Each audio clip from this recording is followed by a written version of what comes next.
So I watched the episode of Surviving the Survivor where Joel had Kat Crowder on. She was a young woman who was imprisoned at the same place and during the same time frame as Mackenzie Shirilla, the young woman who was convicted of murdering her boyfriend Dominic Russo and friend Davion Flanagan. And I didn't know that there was a new Netflix documentary series on this case. I don't know. I'm living in the dark. Actually, you know what happened is we just got rid of Netflix. We got rid of Netflix a couple months ago, and I just didn't know about it. But after watching Kat on with Joel, I was like, okay, I got to watch this. So I had to sign up and watch Netflix. So starting about 2 hours ago, I spent about an hour and a half watching this documentary, guys. Oh, okay. So we have to talk about this. We have to talk about the documentary. We have to talk about the case. I don't want to. We got to. That's like, yeah, we have to. And I put out a poll to see how many of you have seen the Netflix doc, The Crash, and 45% of you so far are saying you saw it. 57, or it's switching up. So 45 to 55, about 45% of you have seen the doc. So we're going to start out with the question of the day. Okay. The question of the day is, if you've seen it, what did you think of it? And who or what do you think is to blame for the death of Dominic and Davion? Okay. I want you to get your little fingers going and put it in the live chat, put it in the comments, because this is what we're going to discuss today. Now, we've got more than that to discuss as well. I mean, we're definitely going to get into, more than just our thoughts about the doc series. We've got a couple articles to look at. We've got a couple of videos from Kat Crowder to watch. Of course, we're going to get into 3 questions. We've got some updates in the Sandra Birchmore case, the Amy Hilliard missing person case, the Krista Gilly murder. Of course, Sandra Birchmore was murdered too. We've got all of that to get over, or to go over in headlines, and we've got some good news that we're going to get into that has to do with a pony, because we can't just be looking at bad news all the time, right? And if it has to do with a pony, it's definitely going to make us feel good. So we're going to end on that. And what do we have? We got 10 pounds of content to put into... No, not pounds, Gavin. Javi, take 2. Javi, we're going to have to edit that out. All right, thank you. I appreciate it. We got 10 gallons of content to put into a 5-gallon show.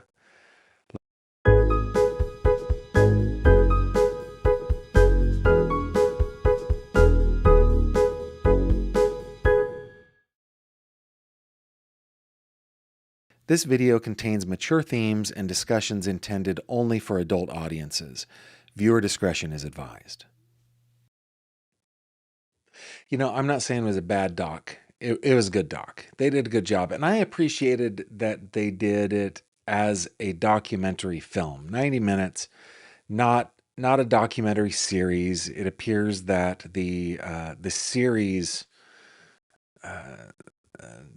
fad has completed itself. That trend is done. We're back to the movies. Hopefully, I hope so, because I'm kind of over the series thing. But I'm not saying it was bad. In fact, it was very well done. I enjoyed it. It was well done. What I didn't enjoy is the case, man. We have got 2 young men, Dominic Russo and Davion Flanagan, who are dead.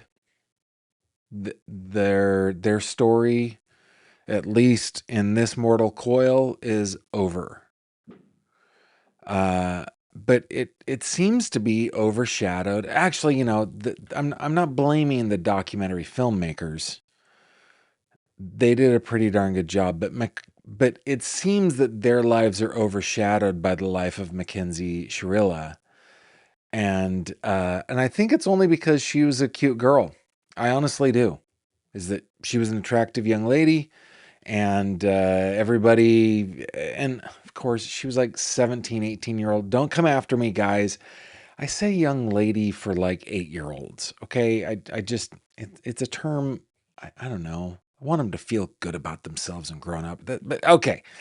Let's start this segment over. Javi, we're going to have to start the segment over. Okay. Welcome back, my friends, to another true crime conversation with me, Gavin Fish. If you are into true crime but like to cut past all the fluff and sensationalism and get down to the nitty gritty, you have found the right place. Boy, I'm glad you did. And I want you, besides telling me the answer to the question of the day, which is who or what caused the death of Dominic and Davion, in your opinion?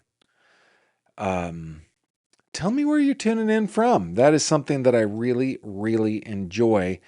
And if you want me to see your comment, put GF in the comment. Now, there's no need to make the same comment like 47 times, or even twice for that matter. I see them. I see them. They're all in yellow, everything, so I can see it. Okay? Boy, I appreciate you guys. Did you have a good long weekend, by the way? I feel like I've just watched an hour and a half documentary where I need a break. Oh my goodness, I need a break. Let's talk about this case. Okay, these are just like the highlights of the case, okay? Dominic Russo, who was a few years older than Mackenzie Shirilla, they are a couple. They are a pair. They are children and seem to act like children, right? One of them seems to be a little more controlling than the other, a little more coercive than the other, maybe a little bit of a role reversal from what we're used to seeing. That person, I believe, was Mackenzie Shirilla. I think that she was extremely controlling of Dominic Russo. But the way the story goes is there was a friend group. They liked to get high. I think that Mackenzie was a mean girl. I think that she was a bully. I think that she was used to having her way. I think that her parents didn't parent her as much as they tried to be her friend, and I think that was to her detriment. I think they still do that. This is just my opinion, right? Based on the stuff that I've seen in the case at the time. But after a couple of days of kind of, well, not a couple of days, these kids are constantly fighting, right? Well, one night they leave a house. It's actually one early morning. They leave a house where their friend group was gathered, where they were smoking pot and they were just hanging out doing stupid stuff like kids do. She gets behind the wheel and her boyfriend gets in the passenger seat. His friend or their friend Davion gets in the back seat. And then she purposefully, just makes a right-hand turn, and then next thing you know, they're going 100 miles an hour and bang, crash into the corner of a commercial building, a brick building, which immediately kills Dominic Russo and Davion Flanagan. Their lives are just snatched from them. And Mackenzie Shirilla survives. She breaks some bones. She claims that she has no recollection of anything that happened. No idea. And claims that she has a condition where it's called POTS. It's a condition. What is POTS? Let me just look it up. What is the condition known as POTS? It's postural orthostatic tachycardia syndrome, a chronic disorder of the autonomic nervous system, primarily causes an exaggerated rapid increase in heart rate and dizziness upon standing up. Okay, it's a thing, but apparently she is diagnosed with it, and that's one of her defenses. I don't know what happened. I just don't know what happened. Of course, I won't. I'm getting ahead of myself. All right. This is in Ohio. In Ohio, they can choose a bench trial, which means no jury. The judge is the judge of the facts and the law, or a jury trial where the judge is the judge of the law and the jury is the judge of the facts. She elects a bench trial. I don't know why any defense attorney in their right mind would choose a bench trial over a jury trial. It's way easier to convince one person than it is to convince many people. I don't know. Did you guys ever, do you remember the podcast called What's Up, Doc? It was my buddy Gemma Delaney, where her podcast was simply reviewing documentaries, true crime documentaries. It's a great podcast. She stopped it in 2022. I wish she hadn't of. I should pick up and run with What's Up, Doc. No, I don't want to do that because I don't want to watch these documentaries. But anyway, this defense attorney tells her to have a bench trial. She takes his advice. They have a bench trial, and the judge is like, no, you obviously intended on doing this. You did not take your foot off the gas. You did not hit the brake. There was evidence that the car was put into neutral and then drive again. There was evidence that the steering wheel had been moved. You know, the so-called black box recorded all this. I guess her supporters would say there's only 5 seconds of evidence of that black box, and you convicted somebody on 5 seconds of evidence, but that is also not true. There's tons of other digital evidence, other digital evidence. Anywho, she is convicted, and she is given 2 concurrent 15-year to life sentences for the murder of Dominic Russo, the young man that she claimed to love, and Davion Flanagan. By the way, since we're talking about the documentary, I was really impressed. This is horrible of me. Guys, this is horrible of me. I was not impressed with Mackenzie's parents. I thought they were dill holes. I thought like you were the mean people in high school and you decided that that was fun. You didn't grow up and go, "Oh, I see the error of my ways. When I was a child, I was a jerk." Instead, you're like, "Remember the glory days?" And you raised one just like it. That's what it felt like to me. Now, Davion and his siblings were adopted, and that family just seemed like they had it together. Like they had a son that was kind of fell into the wrong crowd, and they were trying to convince him not. I mean, they had it together. Dominic's family, no, same kind of thing for me. They were raising a child, a man child, and he was probably a good kid. They all probably at the heart were good kids, and they would have grown out of it. Hopefully, I don't think Mackenzie ever would have grown out of it, but yeah, just fascinating. In fact, Dominic's family, his dad and sister, full on were in support of Mackenzie until they started seeing the evidence at the trial. Then they're like, "Ooh, you know, it was just crazy."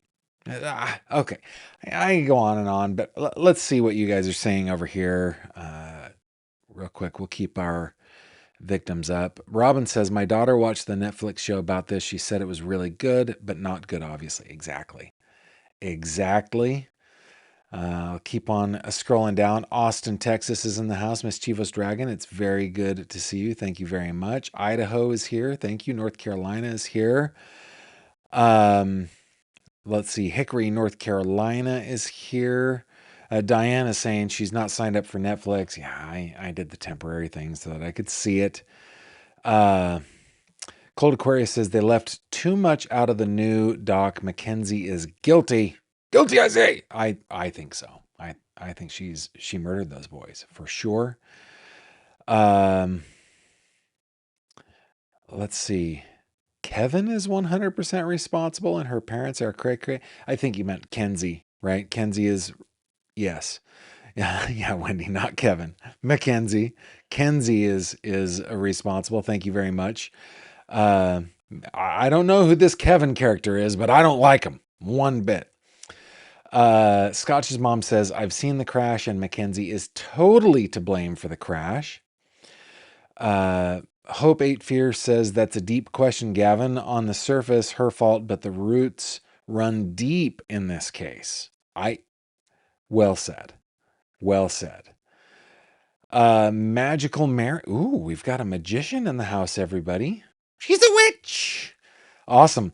Magical Mary says, I did see it. In my opinion, Mackenzie is to blame in full. Her parents have some issues as well, and I take her upbringing into account. Personally, I think she should have gotten life without the possibility of parole. Yeah, she was given the minimum, which is the judge had two choices, according to the documentary, either 15 years to life or 30 years to life. She chose 15 to life. Maybe she was extending a little mercy, going, this is a kid. She's 17 years old. She's definitionally stupid. You know, that kind of stuff. I don't know. Let's bring Davion back up here. But I hope she is not paroled for a very good long time. She was a kid. And she was definitionally stupid. And then she was raised poorly, in my opinion. And listen, I'm willing to extend grace because there's no, parenting is a hard thing, especially if you are a man, woman, and man child. A woman child and man child, right? If you never grew up yourself, which I'm not sure they did or not. But, my goodness. Okay. Ivan One Love says, Gavin, I saw it and you feel she is 100% responsible for their deaths. She shows no remorse for them, only for herself. Her attorney being there says a lot. Yeah, there are moments in this documentary where she comes on and she full on just stays with her defense. I don't remember. It's not in my character to murder somebody. I didn't do it. It's just not in my character to do it. Is there anything else, Mr. Attorney, off to the side that I should mention? No? Okay, I'm good. All right, I'm good. Want everybody to know I didn't do it. Why? Well, I don't remember. And it's just not my character to do that. But have you looked guys, I'm sorry to do this. I am sorry to do this.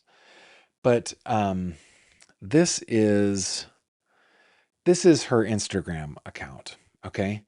This I think this is a photo of her from prison.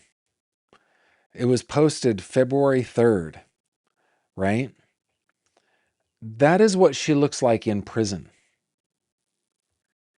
She's got her hair all done out. She's got a little blowout going on. She's got some feathers, some Farrah Fawcett in her hair a little bit there. Her eyebrow perfection. She's got some lip liner, like the full makeup. In prison. It's like she doesn't. Tone deafness is her issue right now. This is the post that she posted after, this is September 24th, 2022. I just don't understand why this had to happen, she says, as she posts things on the birthday of Dominic Russo, right? Posting these kinds of pictures. Tone deaf much? Don't know why this had to happen. I can figure it out. It had to happen because you decided to run your boyfriend and friend into a wall and kill them. That's why it had to happen. But if you scroll through her Instagram account, this is of a 16 and 17-year-old child. This is the kind of stuff that a 16 and 17-year-old child is constantly posting on Instagram. And look, if my daughter were posting this, I would have big problems. There would be big, big problems. This is an attention-seeking person from the time she's a little girl. And she's getting it. And it appears to me that she's gotten it her whole life. It's too much, man. It's too much. So, yeah, her attorney being there does say a lot. Thank you very much. Montana Sunshine from Montana says, I have no interest in watching. You know what? You're a better person than I am. You honestly are. Clearwater, Florida in the house. Thank you for being here. Massachusetts is here. Barb says, I don't know anything about the case. Was she a teen who drove her vehicle into a brick wall on purpose to kill them? That is the one. Yes. Tuning in from North Dakota, Julia, thank you very much. Montana Sunshine says, from everything I've seen, the texts that have been read, she did not care about Dom. She just used him. I feel the same way. We're going to talk about that coming up.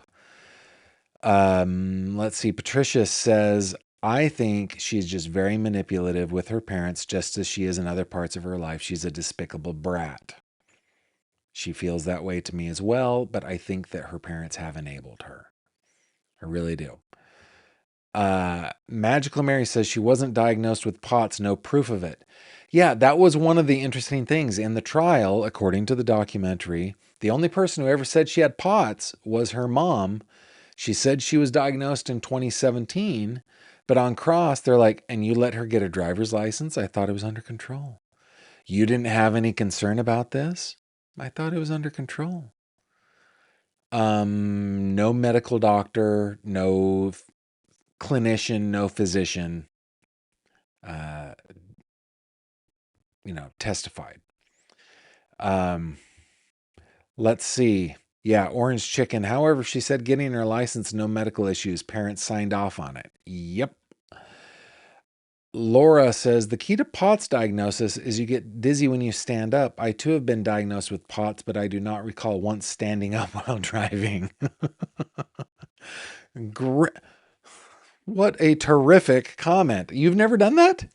You've never stood up while driving? I have. But it was on a motorcycle.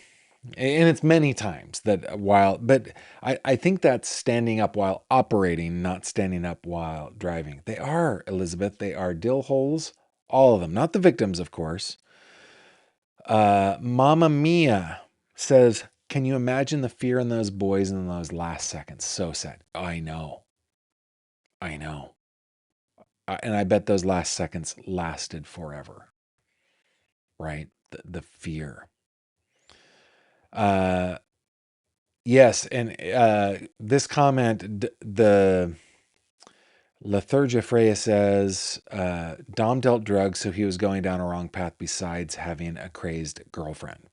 Yeah, that was in the documentary as well. Talked about buying pot off of Dom and the mushrooms and so forth.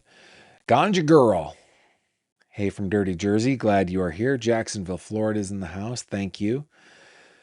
Wendy says, I'm in North Carolina. I have seen the crash, in my opinion, she is exactly where she should be, and I feel that her parents should be in there with her. Ms. B, children are a product of their parents, and this girl is a prime example. I take credit for our children, but as soon as they change and become horrible people, I don't take credit for that. I will not take the blame. I will only take the credit. Raising children is tough, but in this particular case, like there are plenty of people that were good people who had bad children. Plenty of good children who had bad parents too. Both things are true. In this case, I feel like she was a product of how she was being raised. Ganja Girl says these phone calls are disgusting and can clearly see where she got it from. Mom, delusional and no remorse. Barb Olson says, was she recently sentenced? Why is there so much talk about her?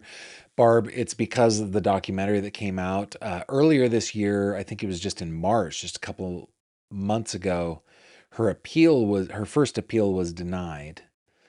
And then this documentary just came out about a week ago, and that's why we're talking about it. Magical Mary, her parents allowing her to move in with Dom at 17 years old is just wrong as well. Yeah, and he was 20 at the time. I agree. Evidentures. That's cute. Evidentures. I like it. Have you listened to any of her phone calls with her mom post-conviction? Mom has definitely not grown up yet. I've just listened to the ones that were played in the documentary, and yeah.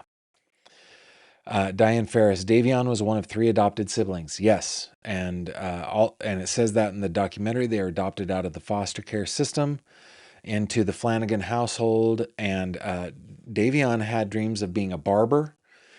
I thought that it was beautiful that they have created a charity to give, what are those called?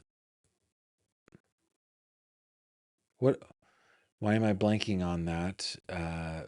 Yeah, basically to give money to students who want to become barbers, right?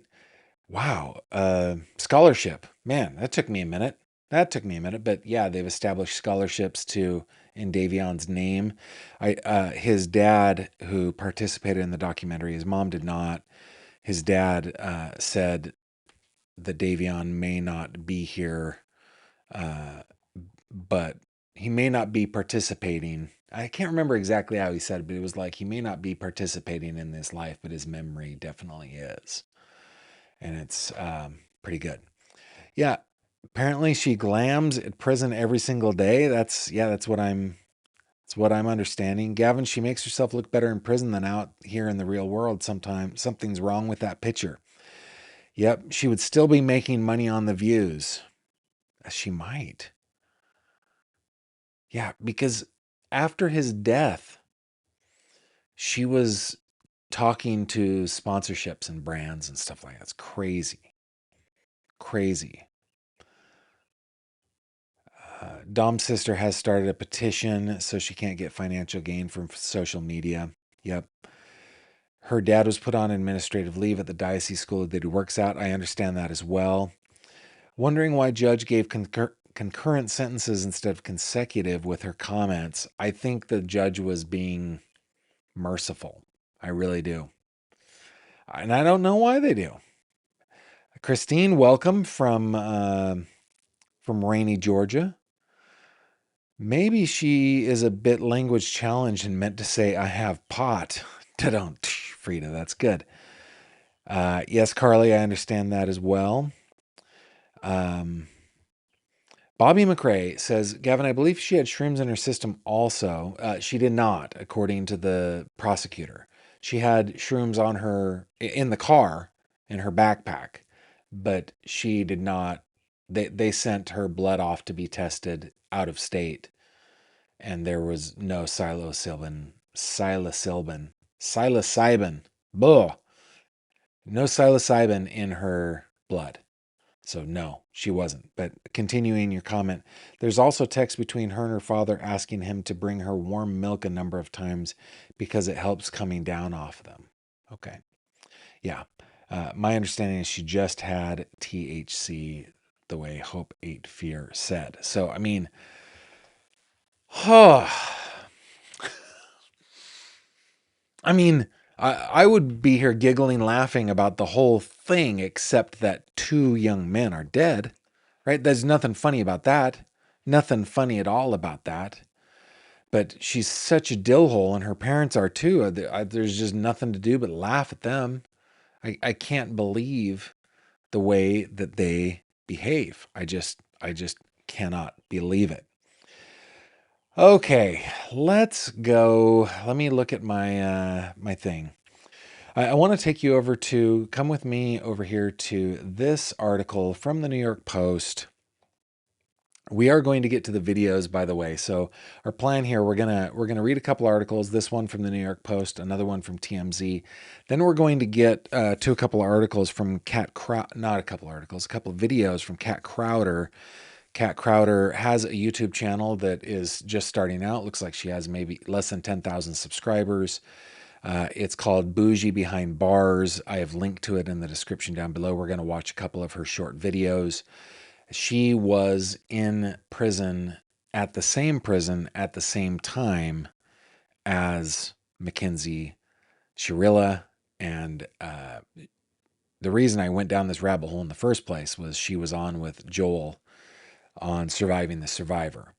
Thought about reaching out and inviting her. I'm just not a guest channel. I'm more of a blabbing channel. So I decided it would be cool to talk to her, I guess. but I decided not to. We're going to watch her videos, though. Then we'll get into 3 questions. We'll get into some more headlines and wrap it up with some good news. So join me, if you will, over here on Acrobat. Push the right button. Javi's been teaching me all the right buttons to push. This written by Georgia Worrell for the New York Post. This came out yesterday. Mackenzie Shirilla boasted about sickening prison nickname after she killed 2 people in crash. Jailhouse lover reveals. Hell on Wheels murderer Mackenzie Shirilla, of course, is the New York Post, so they have to have these stupid, kitschy ways of writing. It's whatever. Okay. Hell on Wheels murderer Mackenzie Shirilla boasted about being given a twisted nickname in her all-women lockup. Her prison ex-girlfriend claimed, quote, "We started talking and she told me her nickname was Shirilla the Killa, like that's what her bunkmates called her." Former Ohio Reformatory for Women inmate Cheyenne Topping told the U.S. Sun. Topping, 27, told the outlet she dated the 21-year-old convicted double murderer for a couple of weeks behind bars, where Shirilla was a very demanding girlfriend. Hold on. There we go. Quote, "If we did argue, it's because I didn't come outside on time," the woman said, explaining that the duo would often get intimate in the prison yard. Quote, "And she's like, I was waiting for you. Where were you? Like, if this is how it's going to go, I just won't talk to you," Topping said. This is very much the kind of coercion that the documentary illustrated through text messages and recordings and so forth that she had with Dominic. Continuing the article, the lesbian love affair was cut short when Topping was released from her prison sentence just 2 weeks after they met, devastating Shirilla, who she claimed professed her love. Quote, "Mackenzie was upset that I was leaving. She would tell me all the time, I wish we met sooner before you were about to get out. I wish you would have talked before this," the former inmate said. Topping also claimed Shirilla, who was convicted of intentionally crashing her car and killing her boyfriend and friend in 2022, talked about what their relationship would look like outside prison and shared many other grand plans for the future. Quote, take 2, Javi. "She said she was just going to live it up if she gets out," Topping told The Sun. Like, she's going to go back to concerts, she's going to travel, she's going to be an influencer and write a book when she gets out about everything that happened. She said it might take some time, but she's going to get out and live it again, the former inmate said.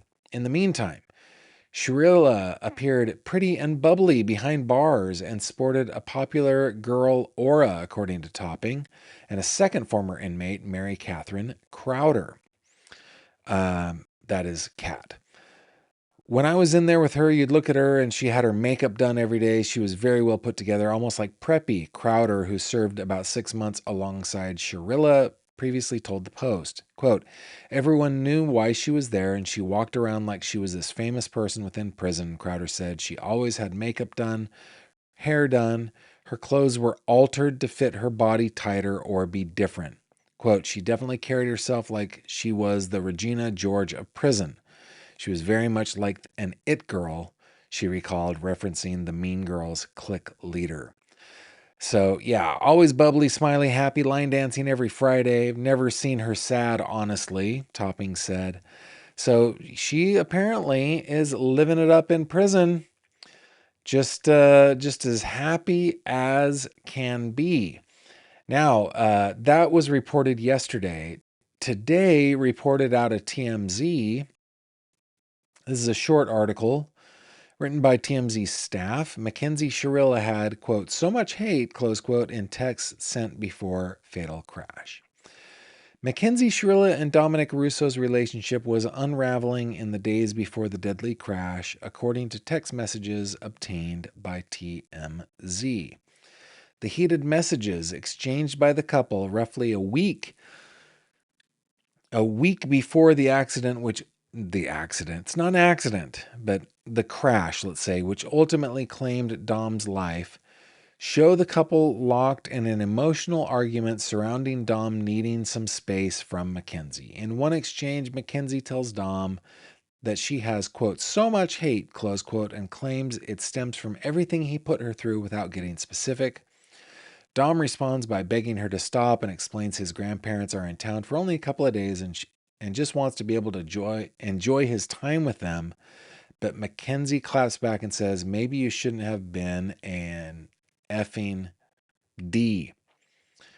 The newly resurfaced texts are reigniting public debate surrounding Mackenzie's state of mind in the days leading up to the crash.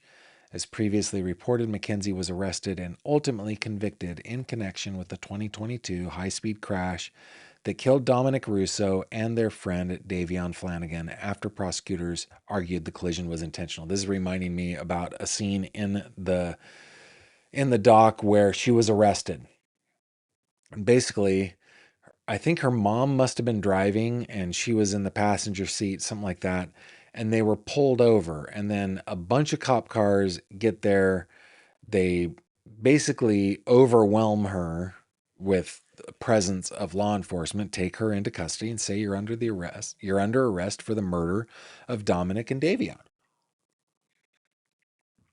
The parents full on complain about the way she was arrested. What, you got to have 9 cops there?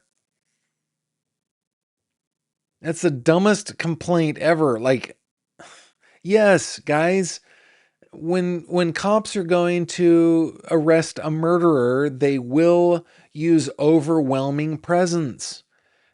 The person is an accused murderer. They want to keep themselves and other people safe, so that's what they do. The parents are like, oh, can you imagine? Can you believe it that they came after her with 9 police officers and pulled us over and surrounded us? Yeah, I can believe it. What are you complaining about? It's the dumbest complaint ever. Why are people so stupid? You know, Gavin needs to repent. Gavin needs an Uncle Gavin moment. Uncle Gavin needs to talk to Gavin. This morning, my wife, who is reading a book right now, and I can't remember the author, she shared a quote with me, which I can't remember. I can't remember it exactly, but it was basically, it basically said that every person is superior to you in some way. The idea being, be wise, learn from other people, right? Even the people that you don't think, have anything that you can learn from, anything to teach you, they're superior to you in some way. So I'm trying to remember that. These people who you think are total Dumas, total dillholes, they're superior to you in some way, and it's true. They are in some way, but my goodness. Okay. Let's see. Blah blah blah blah blah blah blah. As previously reported, Mackenzie was arrested, ultimately convicted in connection with the 2022 high-speed crash that killed Dominic Russo. Oh, guys. I hate it when I yawn. Sorry. And their friend Davion Flanagan after prosecutors argued the collision was intentional. Her defense team maintained it was a tragic accident. And Mackenzie told cameras during the Netflix documentary The Crash that the only logical explanation for the fatal incident would have been that she experienced a medical emergency. Next hearing is in 2037. And she said it with a straight face. It's a medical emergency. It's not my character. Those are the words she used. Not my character. I would not have done that. I don't remember. It must have been a medical emergency that I slammed my foot to the floor, navigated an S-turn, and drove into a wall where only the half of the car where the boys are in actually made impact. That had to be a medical emergency. So freaking dumb. All right, I'm going to bring her picture up here, not because I want to look at her, but because I should have prepared a graphic with both of them, with both of our victims. Angela Ho says, didn't the judge also say that she didn't feel she would ever get out? I think she did say that, yes. Mel's mom not M. Littles says, supposedly her younger sister doesn't want anything to do with the parents or her. Okay, I hadn't heard that. Skippy 4189 says, Gavin, it was good she didn't have any shrooms in her system. It made the investigators dig deeper into the vehicle data to get to the truth. Yeah, because you're right. You're right, Skippy 4189. There were 4,188 other Skippies. So you got it. I understand. You have to get 4189. It's cool. But yeah, like he did explain, okay, what could explain this crash? Was it intoxication? Was it some sort of accident? Was it a medical emergency? Did her fuzzy slipper accidentally get caught down? Did it accidentally catch the gas pedal and get stuck or, something like that? So, yeah. By the way, I mean, what would you do in this situation? And I think Dominic tried and Davion tried. They were just unsuccessful. But what do you do in the situation where you're a passenger and somebody's driving 100 miles an hour and, let's say in this scenario, saying, I'm going to crash us into a wall and we're going to die? We're all going to die on this, maybe, right? Yeah, getting the car into neutral is a good idea. Just putting the car into neutral is a very, very good idea. Also, and this is not victim blaming because we don't know what they did. They probably were trying to save their own lives. I'm just saying, what happens if one of us gets into the same situation, right? Neutral is a good place to start. They tried it. We know that. Well, I suspect it because the lever went into neutral and then back into drive. But she was like an 85-pound girl all day long. In that situation, I'm perfectly okay with knocking a girl out. I full on am. Now, we've got to recognize that I think Dom was like full on being coerced by her all the time. She had him so controlled. So again, this is not a victim blaming thing, and I think that they tried as hard as they could. And they all had THC in their body. Who knows how high they were? I don't know. But well, I don't know that they had THC in their blood, but the friends said that they were smoking pot and stuff like that. So, what was their ability to stop it? It was probably diminished, right? But in this kind of situation, you're the passenger, or I'm the passenger in a car where somebody's saying I'm going to wreck us, and they're getting up into higher speeds and so forth. Perfectly okay to knock a driver out. Perfectly okay. Put it into neutral and start punching, man. I'm telling you, they will need to defend themselves. Their instinct to defend themselves will overpower their need to run you into a wall. We got to learn from this stuff. We got to learn from this stuff. If we're ever in this situation, right? And I don't know that this is even all that helpful because you really only do what you train. And who's going to train for this? Like our instincts are super powerful. So how do you train for something like this? I don't even know. But yeah, I'm talking myself out of this. But you know what I mean? Like we got to learn something from this. These poor kids, man. Also, listen.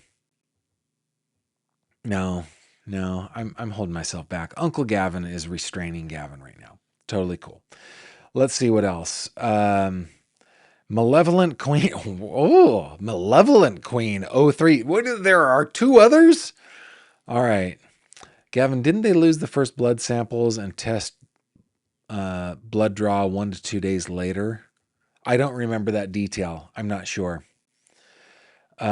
Skippy says, Gavin, did you notice she pretended to have some kind of bad girl accent when she was interviewed from the prison? Yes, I did. I noticed that right away. And thank you for bringing that up. Yeah, she was speaking as if she was some kind of hardened criminal. Prison had hardened her with her messy bun and her perfect makeup. Yeah, it was so dumb. So dumb. Keep on scrolling. Free to people. Gavin, I guess it's not in my character as a defense for everyone, but a serial killer. That is good. Yeah, she was speaking pretty gangsta. That is true. Hey, John Jenny needs to be banned, mods. Will you do that for me, please? I would appreciate that. Let me see if I can do that.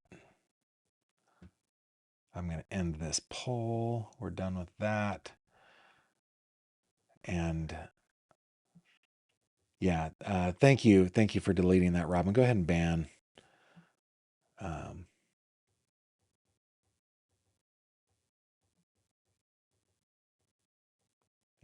All right, there we go. Okay. Let me go back to what I prepared. Okay. All right. So now we come to the segment where we're going to actually watch a couple of videos. Okay. Now, once again, these are videos from Cat Crowder. Let me bring it up here. I think this one's 6.5 minutes, and the other one is about 3 minutes 45 seconds. So it's not super long, but this is a person who, for about 6 months, was in prison with Mackenzie Shirilla. Let's see what she has, and there's a link, by the way, to her channel in the description below. I don't know what her plan is. She's a growing channel. I don't know what her plan is for YouTube, but I'd like to support other creators if they're making good content. Definitely want to be supportive. So let's go ahead and start with this one. I did bring it down to 6 dB down, which is about what I live stream in, so it shouldn't blast your ears, but headphone warning here. We're going to begin in 3, 2. Hello, my name's Kat, and if you don't know, I was in prison with Mackenzie Shirilla. Don't believe me? Hold on, I got you. Let's fact check. So we got Miss Shirilla here, institution, Ohio Reformatory for Women, admission date, August 31st, 2023, okay. Now we have me, institution, Ohio Reformatory for Women, admission date, April 10th, 2024. All right, got that clear. Let's talk about the documentary that just came out on Netflix, The Crash, about Mackenzie. Because, oh my God, do I have some shit to say. Foremost, I want to shout out Netflix for making it and filming it in a way that is very, very evident to make Mackenzie and her family look like complete dumbasses. When I was in prison with her, it was at the beginning of her sentence.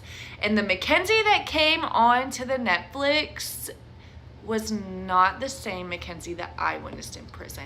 I am so glad that they made sure to throw that clip in there that shows her lawyer was there with her, because that's the only reason Mackenzie even went on Netflix. Was one, because she thrived for fame even while I was in prison with her. She thought that she was going to be the princess of the prison. And she also went on there thinking that it... Princess of the prison. So I stole that for the title today. I totally ripped that off from Bougie Behind Bars. That is Cat Crowder's thing. I don't want to take credit for it. It's going to help her with another appeal that's going to get denied. We understand that, correct? Let me tell you something. Mackenzie Shirilla did not walk around that prison yard with an ounce of remorse. Mackenzie Shirilla did not walk around that prison yard thinking about those lost loved ones that she claimed to think about every single day. Mackenzie Shirilla walked around prison thinking, how is she going to get in with the cool kids? Which, in prison, Mackenzie Shirilla did not relate to them at all. But as you can see by this new Mackenzie Shirilla that just popped on the Netflix documentary, she's really trying hard. She's had to get harder. She doesn't even talk the same. Yep. The way that she talked in this documentary is not even how her voice sounds. I'm just being honest. She's got a rasp to her voice, and that might be because in there she's starting to do rugs, which I've heard through the grapevine and other inmates that she is, which It is what it is. It's bound to happen. You're in there for life. When I was in there with Mackenzie, all she cared about was doing her makeup, walking the yard with her 1 or 2 friends that were also very similar to her, young girls, social media influencer wannabes, thinking that it was a high school like popularity contest. Now in the document, by the way, there are people, guys, I was talking to Kimberly about this, right? Kimberly, if you guys don't know, is my snuggly bear, my sweetie pie, my one and only, my wife of 26 plus years. You know, there are people that peak in high school. They peak. They reach their peak of popularity and importance and self-importance in high school, and then they hold on to that for the rest of their lives. And then, unfortunately, sometimes those people have children. And they're like the Al Bundys. I played football. I played high school football. They're that kind of person, right? And that's as far as they go. And they apparently procreate and create the exact same kind of person. She's now in prison, and according to Kat, she's trying to be popular again, right? It's and listen, I'm a guy that enjoyed high school and think about it a lot. I enjoyed it a lot. That's not what I'm saying. I'm not bagging on anybody who had a good time in high school. I'm saying the people that peaked there, right? Okay. you can tell, because it's been a couple years by now, you can see she's been broken down. You can see that she was starting to hang out with the lifers, which are more, I don't want to say institutionalized, but yeah, institutionalized and like harder, I guess you could say, and clicked up with each other. And you can tell just by the looks, and I hate to be like whatever, but as somebody who was in prison and in prison with her, you can tell. Mackenzie's story when she was in, like when I was in prison with her, was that she was high on shrooms when this accident occurred. And it had never came out in any documents that she had gotten her blood tested for the shrooms, because it's hard to test for. A lot of states don't. They showed in this documentary that they sent it to an out-of-state lab to get tested, and there was only THC found. So now, like, girl, I already knew that you were lying, but now it's like you're just making up a huge story with no evidence to even try to back you up, so you look even more guilty. You don't care, like, that you took these lives. She walked around, never saw her cry. Are you kidding me? If I was in there, she walks around thinking she's gonna get out. Now, like I said in this documentary, after her appeals getting denied and stuff, I think it's kind of dawning on her that, baby girl, you're finna sit down. You better get in where you fit in, Shirilla. And Dom, and if you think Mackenzie going to prison was the end of her being in toxic relationships, let me tell you something. She was in like 4 in the short span that I was in there with her inside the prison walls. She thrives for that. She lives for that. And her mom, I'm sorry, Mackenzie was like full-fledged, old enough to know what she did, but her bozo ass parents fed into this 100%. Even in prison, Mackenzie's batshit crazy mother was funding her prison lifestyle and making it as comfortable as possible. Mackenzie had everything you can imagine inside prison and more.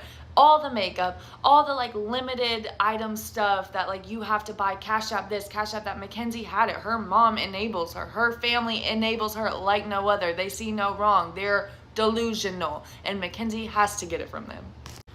And then the saddest part of it all, which is already evident, is like, of course Dominic and of course Davion, both of them.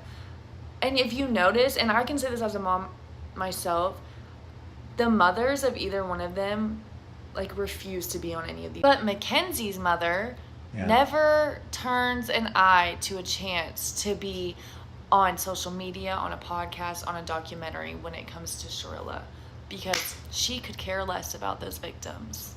Mackenzie's gonna have a hard life. They don't have any air conditioning in prison and no RW. It's gonna be a hot summer. And she's got 15, and baby, she's not gonna get parole on that first time. She's in there bullshitting. People have told me. It's in her records, her disciplinary reports. They're not gonna give her that. Her victims' families are going to show up. It is going to be shown in her next appeal that the clip where she is literally asking her lawyer, do you think I did too much? Do you think I don't want to be forcing it too hard? Like, girl, this is an act to you. You're just trying to get out and you're not going to. It's ridiculous. I have so much more like lore and tea when it comes to being in prison with her. But my mind is spinning and I don't want this to be a 20-minute video, so I'll probably make a second part.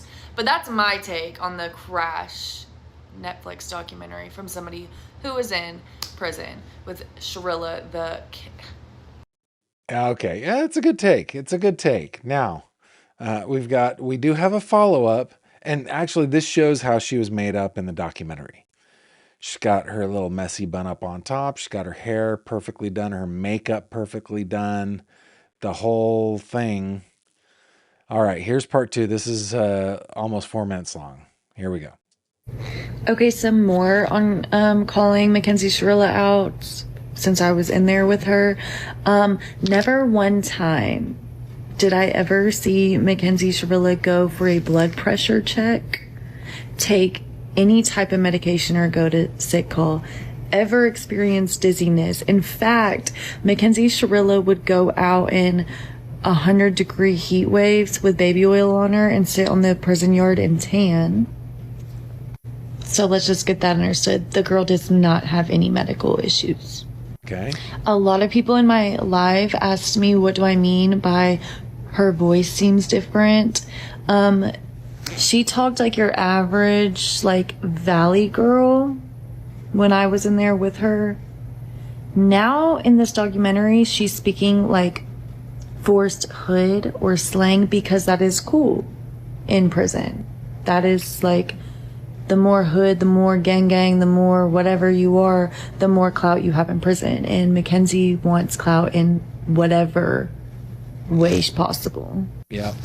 Mackenzie has makeup and jewelry in prison because her mom is ordering it for her, and third-party vendors like Union Supply or Access, like Secure Pack, and getting them like packages sent in to the prison for her. So that's where she gets makeup, because we could get like our loved ones to order makeup. Also, Mackenzie is on the like prison princess, like paper dolls, the prison sugar daddy websites that like Gypsy Rose found writing. This is an illness that I don't get. Prison sugar daddy websites, paper dolls. Oh my goodness. Oh my goodness. Are you kidding me? I don't get it. I don't get it at all. I don't get it.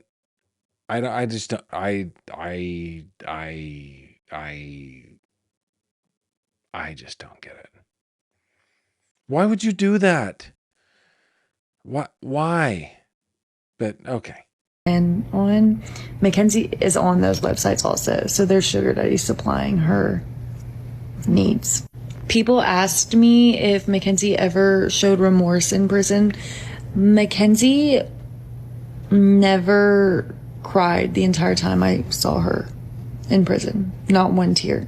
So for her to sit in that documentary and say that she thought about it every day was bullshit.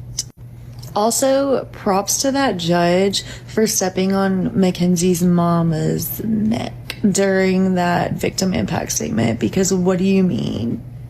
She said, "Oh, that was a cool moment. That so the victims don't matter here." Yeah.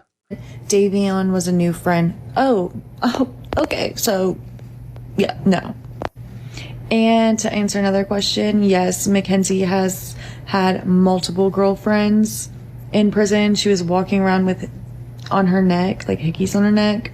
In prison, she's gone to the hole for being intimate with girlfriends in prison. So if she was grieving or remorseful, she would not have gone to prison and jumped into prison relationships within the next 6 months. In fact, 2 of her former prison girlfriends follow me on this TikTok. One of them I've interviewed on my page. So also, that Rosie Graham girl, if y'all follow her, unfollow her, because she's delusional and She is just trying to get clout off of being a former friend of Mackenzie, because what do you mean? You would not. What do you mean Davion and Dom were your friends, but you wouldn't help the detectives figure out what happened, but you're so quick to... What she's saying is that this girl would not talk to police. Period. Just wouldn't talk. Now, here's the thing about that. I wouldn't talk to police, and I would ask my daughter not to talk to police without a lawyer. But like all the other kids were volunteering all sorts of information, and this girl Rosie just never ever talked to police. In fact, the prosecutor told the documentary filmmakers, "I'm glad that she talked to you. I'm fascinated to hear what she said." He wanted to talk to her the whole time. To be on a Netflix documentary about it. I love how even the detective or prosecutor threw that in there. Because what? And no, Mackenzie Shirilla will not be granted parole on her first hearing. I can tell you that right now. She's getting flopped. I wonder how many years go by between hearings. I don't know the answer to that question. If anybody knows that, actually, you know what? I can just very quickly. What is the interval between parole hearings for murderers in Ohio?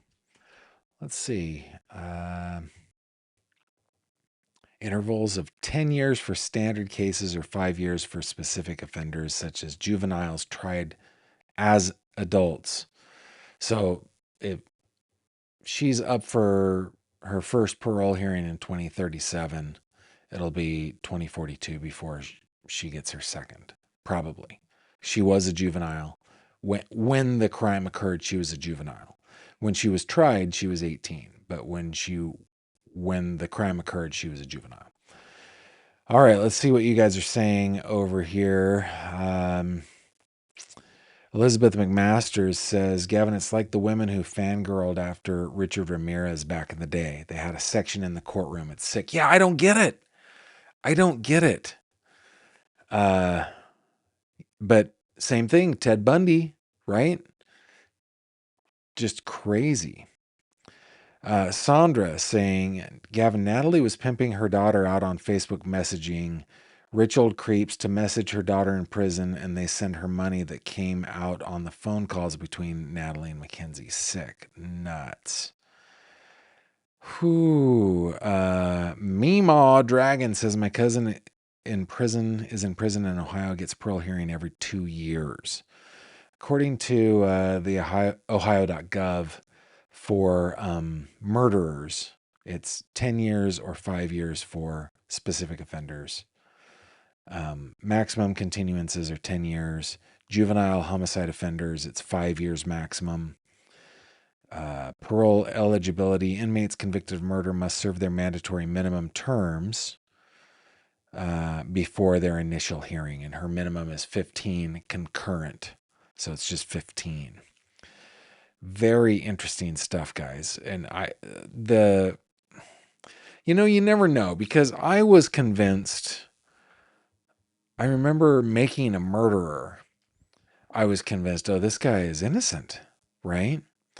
But at the same time, two things can be true. A podcast or a documentary series can, at the same time, work towards making somebody look a particular way and that somebody actually being a particular way.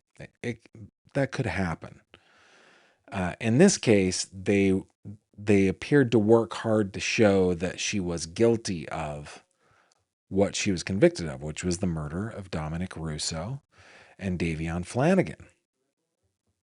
But I think it can be true at the same time that she was indeed guilty of it. And certainly the judge saw that and felt it. Why? Why on earth would she have done a bench trial? I don't get that. I don't get there. That was just stupid. It's bad advice, but that's okay. Guys, that's what we have on this subject. But don't you fret. We've still got more to go. We've got some headlines in the Sandra Birchmore case, and the Amy Hilliard disappearance, and the Krista Gilly case. We got some good news to get to. But before we do any of that, how about we hop in to 3 questions? Here we go. It's 3 questions with Gavin Fish. Guys, in this segment, if you're new here, I answer 3 questions that you email to me, 3questions@gavinfish.com. It's just spelled out, 3questions@gavinfish.com. I take those questions, I put them into a spreadsheet, and then my solemn promise is that I will answer all of them. But I get to do them 3 at a time and in the order in which I receive them. So I guess that's the caveat. Those are the 2 caveats. But if you send it in 3 questions. Now, listen, I know that some of you like to cheat and you're like, hey, I just want to get in touch with Gavin, and you send me this giant email. I don't read it. They're only questions. Go to 3questions@gavinfish.com. If you want to reach out to me, there is a way to do that on my website. I can show it to you briefly. If you go to my website and go over to this little not the fishy icon, the envelope icon right there, that will take you to a form that you can fill out to contact me. And I get all of them. I don't respond to all of them, but I get them all. Don't you worry. I got them. I did that because I wasn't getting emails. And so I made a form so that people can easily reach out to me. Anywho. So our first question of the day, guys, is from Angela. And her question is silver or gold? I'll tell you this. I feel like I am a silver person. What's the name of I feel like Liberace when I've got yellow gold on. I just feel a little too ostentatious, a little too flashy. I indeed only have ever owned one thing that was yellow gold, that was gold, and that was a watch, which I loved that watch, but I couldn't wear it very often because it made me feel funny. So yes, my wedding band is gold, but it's rhodium plated, so it's white. And then all of my watches, and that's the whole sum of jewelry that I wear is a watch and my wedding band. My watches are all either stainless steel, or I do have one that is gun metal gray. So yeah, that is the dealio on that, Angela. Very simple question. By the way, I love questions where you guys can answer too. So give me the answers to these questions in the live chat and in the comments, will you please? Question number 2, Kelly asks Gavin, are you a morning person? Kelly, I'm not a morning person at all. Now, my work day starts at 8 a.m., which I know for many of you is like hours after you have awakened. 8 a.m., that's not morning. For me, that is like, it is so hard to get up by 7:59 so that I can roll into my office by 8 a.m. I do it, but I am not a morning person. Now, there's a funny story. Last year, I think it was, maybe 2 years ago, we were as a family, we were in California and visiting family. And my wife, bless her, she's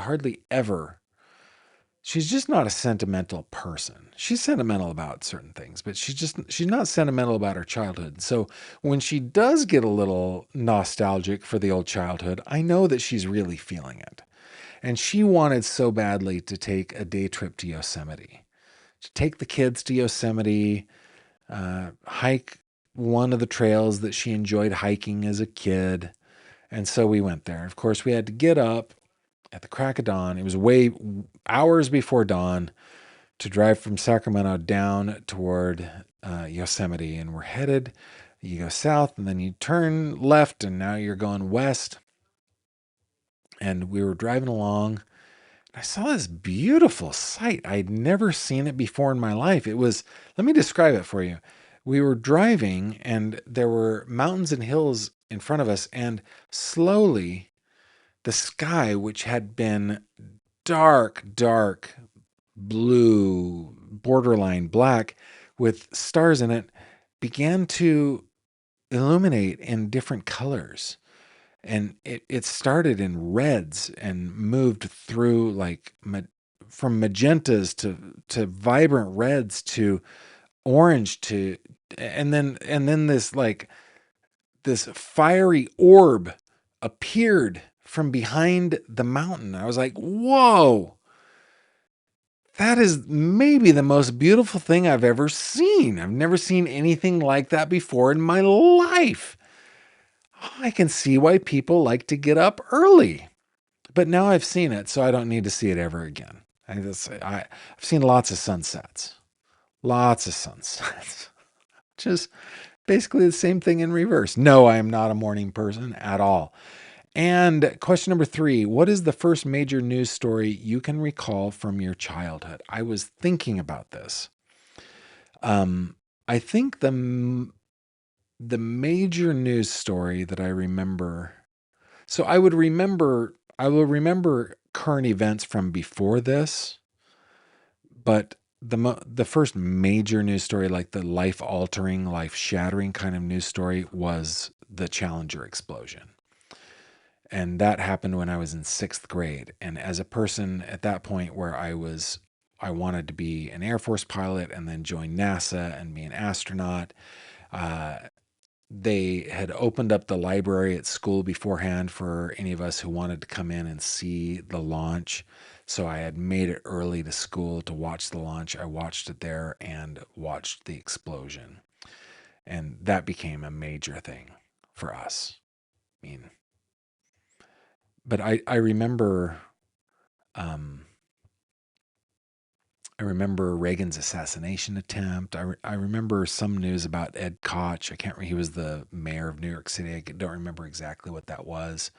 I do remember the Carter v. Reagan presidential campaign, but it was just kind of there. It wasn't as important as Challenger.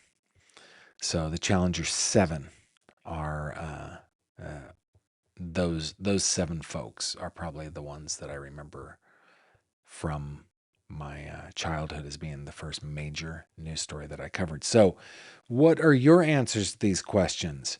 Silver or gold? Are you a morning person? And what's the first major news story that you can recall from your childhood? While you're typing those in, I think you and I, well, you can just listen along while you're typing those in. Let's get into some headlines. Here we go.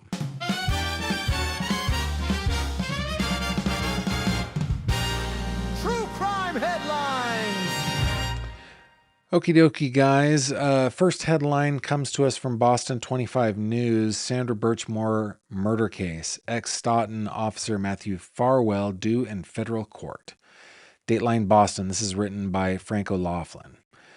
The case against a former Stoughton police officer accused of killing a pregnant woman and staging her death as a suicide is expected in federal court on Tuesday, this very day. On a Tuesday, ain't it? Yeah, on Tuesday. Prosecutors alleged that Matthew Farwell killed Sandra Birchmore by strangling her on February 1st, 2021, and then staging her Canton apartment to make it look like a suicide in an attempt to conceal their sexual relationship, which authorities say began before Birchmore was 18. She was a little police explorer. She loved the police, and she was taken advantage of. She was essayed and murdered. Investigators say Birchmore was pregnant at the time of her death. However, DNA testing later determined the unborn child was not Farwell's. In a significant recent development, Birchmore's death certificate has been updated. Her manner of death is now listed as undetermined after previously being ruled self-inflicted. Farwell has been in prison since August 2024 and is charged with her murder and causing the death of her unborn child. He has pleaded not guilty to the charges against him. His trial is scheduled for October, and we are going to keep our eye on this one. This is a case that we are going to watch closely. In other news, out west, this from ABC 7, written by Tim Johns. Amy Hilliard, vigil held for Oakland coffee shop owner missing since March. Amy Hilliard still has not been found. Police have said that there is no foul play suspected. Nevertheless, she is still missing. Dateline Oakland. For the dozens gathered at an Oakland vigil Monday night, Amy Hilliard is never far from their minds. The 52-year-old mother and wife is still missing after last being seen near her home in late March. Quote, "It's been terrible. We wake up every single day thinking about her. We go to bed every single night thinking about her," said Alexandra. Hilliard's sister Alexandra says 2 months on and the whole experience is still surreal. Quote, "You see it on the news, you see it with different people, and you just never think that it's real or that it'll happen to you," she said. At Monday's vigil, friends and families prayed, lit candles, and offered support for one another. Speaking to the crowd, Hilliard's husband, Chris, said the uncertainty of the situation has been one of the hardest things to deal with. Quote, "Not knowing where she is, not knowing what happened, and not being able to bring her home and hold her in my arms," he said. So they are still looking for answers. Anybody who may have seen Hilliard, I think I have. Give me a second. Let me make sure that I've got a. Here are some photos of Amy Hilliard that are pretty recent to when she disappeared in March. This is one with her and her husband. And another, and then here is her missing picture. So if you have seen her, call 510-591-4857 or 510-238-3641. She's a 52-year-old female, 5'4" tall, about 120 pounds, blonde hair, and hazel eyes. And lastly, guys, we talked about Krista Bauer-Gillies' murder just last week. This is one where her husband, while waiting for the trial to begin, left the United States, cut his ankle bracelet off, was able to board a plane in Canada and fly to Italy, where he was denied entry but claimed asylum, saying that he feared that he would be killed because DP is on the table here. Okay, who's this written by? Wendy Grossman Cantor in people.com. Just days before her death, Krista Bauer-Gilly was talking about her future, her work, her family, even a new business idea. Now her friend and coworker Kathy Reeves is left trying to make sense of the loss. Give me just a second here, guys. My yapper is parched. Now her friend and coworker Kathy Reeves is left trying to make sense of the loss.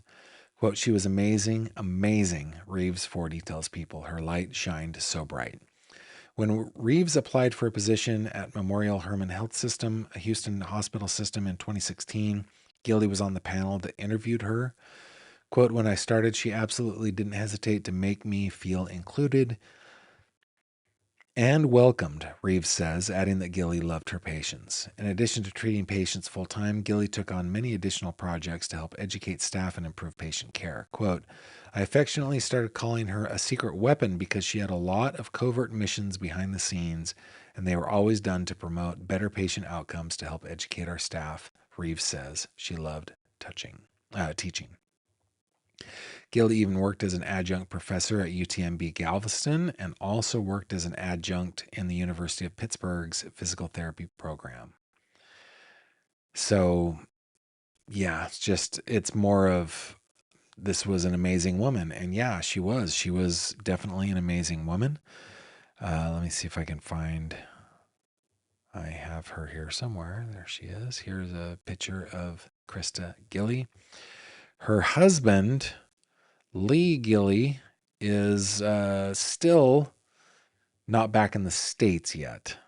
He is still going through the extradition process. He has claimed asylum, and we will keep our eyes open for more news on that one. And guys, those are your headlines, but we can't stop there. We can't stop there because we got to do good news, right? Got to do good news, and Wanda's Barbershop Quartet is in the house to offer us some transition music. Wanda, take it away. Good news ringing warm and clear, bringing smiles from ear to ear. Happy stories bright and true, make the whole world shine anew. That was terrific, Wanda. Guys, the RSPCA rescued a pony trapped inside a tractor tire. How'd that pony get it? Look at that picture. How'd that pony get in that tractor tire? And of course, it's spelled Tyre because this is coming to us from BBC.com. Look at that little pony. My little pony, my little pony. Look at that pony trapped inside that tractor tire. Okay, Caroline Gall reports from BBC. A pony trapped inside a tractor tire in a field has been freed in a delicate rescue. Residents contacted the RSPCA after finding the distressed pony completely stuck in the large tire lying on its side in a field in Stoke-on-Trent. The RSPA managed to lift the tire while rescue officer Nicola Riley freed the understandably very scared and uncomfortable animal in stages. After easing out his front feet, shoulder, and finally releasing his neck, the pony was able to stand uninjured until he regained his strength while Riley monitored his condition, the charity said. It was a very delicate rescue, Riley said. She said his fur was extremely matted and dirty, and although he was breathing, he was clearly distressed. Well, I am glad. Look at that pony stuck. Hold on, I'm gonna click on this so that we can go to the actual article. We'll go here. There's a picture of the pony. Let's see if we can get that a little bit bigger. There's our pony. Poor guy.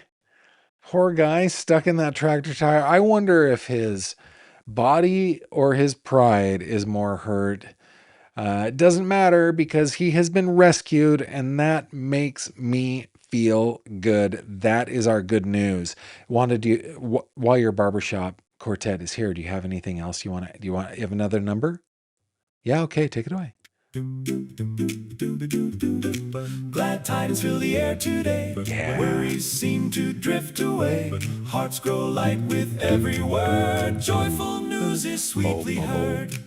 Very good, Wanda. That is very good stuff. Guys, that is your news, and those are your headlines.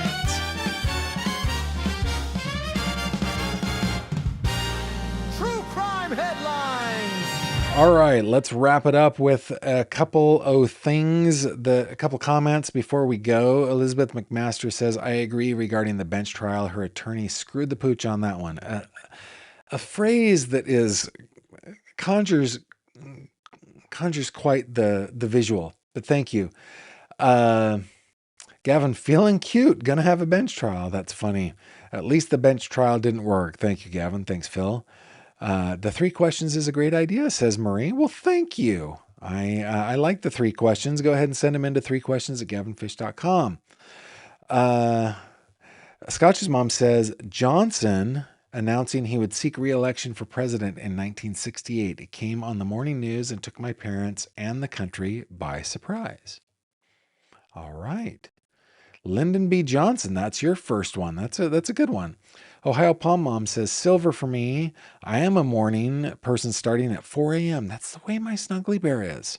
The first major story I remember was the 72 Olympic shootings in Munich when you were 6. Wow. München Olympics. That is quite the story. Elizabeth McMaster says, silver here as well. Not a morning person, and 3 Mile Island because it was an hour away from my home in Gettysburg. Yeah, I imagine that would cause some distress.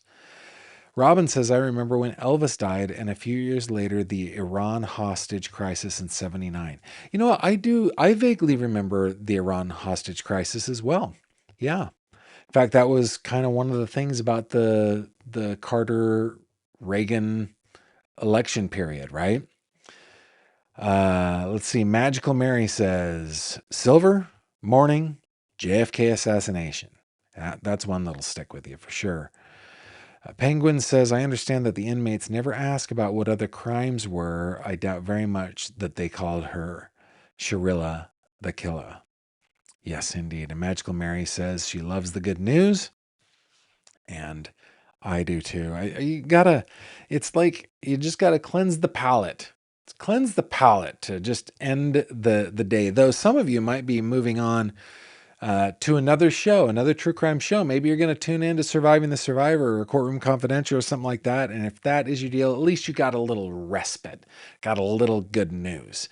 Hey, we will be back tomorrow at 6 p.m. Eastern Time, as we almost always are. I hope that you all had a terrific long weekend here in the States. We celebrated isn't the right word. We commemorated Memorial Day, which is a day where we remember those who have sacrificed their lives in service to the country. And that I went on a walk with Kimberly and the kids and looked at all of the different memorials around our town. We actually have a beautiful little we call it the historic cemetery. It's really a hero cemetery. It's where people in that cemetery, it goes all the way back to the Revolutionary War. There are graves from the Revolutionary War. It's beautifully decorated each and every Memorial Day and Veterans Day. So we had a great day. Also, I want to show you on Facebook. Let me bring this up. On Facebook, my sons and I went back to a hobby of my youth, which is black and white photography. About a year ago, Jackson said he wanted to use one of my old cameras, and I taught him, basic photo composition. And then he didn't want to send the film off to be developed, and so we decided that we would go ahead and set up a darkroom. So we did, and we first developed the film, and then down in our basement, we set up a darkroom and developed some contact prints and a couple of other prints. We had a really, really good time. And this is the kind of stuff that I post on my socials. So if you go to my website and you click on this little fishy icon up in the upper corner, that will take you to the fish tank where we hang out on Facebook. Of course, I'm also on Instagram, X, and I guess that's it. Facebook, Instagram, X, that's where I am. So you're always invited. You're always invited. Thank you to those of you who participated last week in the giveaway. I actually I'm not sure when when Fan of Them is going to announce the winner, but I'm looking forward to that. Tell me what you thought about that. I wanted to be able to give back, or an opportunity to somehow give back for all the support that you guys give me. And I would love to hear what you guys thought of that. Maybe I will put a poll over in the fish tank. That's what I'll do. I'll put a poll over in the fish tank, see what you guys thought about that, because we could do it again and maybe choose a different prize or something else that might be fun for you guys. Just join us over in the tank for that poll. And I love that kind of feedback. And thank you all for not only your participation in that, but all the other ways that you support me with the super chats and stickers, with Patreon, with YouTube membership, with watching and sharing and liking and following and all the things. You guys are the best. With that, I shall bid you adieu. Thank you very much for being here, and I will catch you on the next one. Until then, take care of yourselves.